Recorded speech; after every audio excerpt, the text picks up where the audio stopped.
क्या सिर्फ सीता के अपहरण के कारण ही राम के हाथों रावण की मृत्यु हुई थी? नहीं, इसके पीछे भी एक पौराणिक कथा है। यह उस समय की बात है जब भगवान शिव से वरदान और शक्तिशाली खड्ग पाने के बाद रावण और भी अधिक अहंकार से भर गया था। वह पृथ्वी से भ्रमण करता हुआ हिमालय के घने जंगलों में जा पहुंचा। वहां उसने एक रूपवती कन्या को तपस्या में लीन देखा। कन्या के रूप रंग के आगे रावण का राक्षसी रूप जाग उठा और उसने उस कन्या की तपस्या भंग करते हुए उसका परिचय जानना चाहा। काम वासना से भरे रावण के अचंभित करने वाले प्रश्नों को सुनकर उस कन्या ने अपना परिचय देते हुए कहा, हे राक्षस राज, मेरा नाम वेदवती है। मैं परम तेजस्वी महर्षि कुशध्वज की पुत्री हूँ।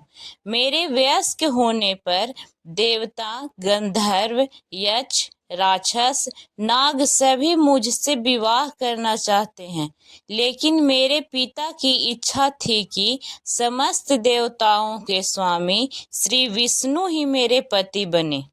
मेरे पिता की उस इच्छा से क्रुद्ध होकर शंभु नामक दैत्य ने सोते समय मेरे पिता की हत्या कर दी और मेरी माता ने भी पिता के वियोग में उनकी जलती चिता में कूदकर अपनी जान दे दी।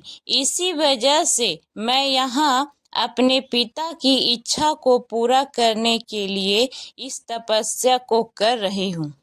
इतना कहने के बाद उस सुंदरी ने रावण को यह भी कहा कि मैं अपने तप के बल पर आपकी गलत इच्छा को जान गई हूँ।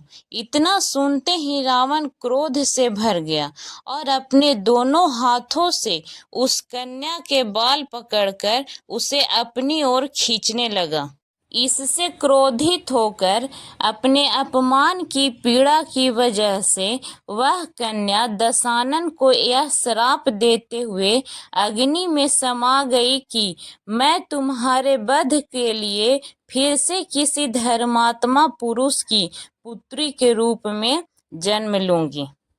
आशा करते हैं दोस्तों आपको ये कहानी अच्छी लगी होगी और भी ऐसे कहानी सुनने के लिए हमारे चैनल को सब्सक्राइब जरूर करें।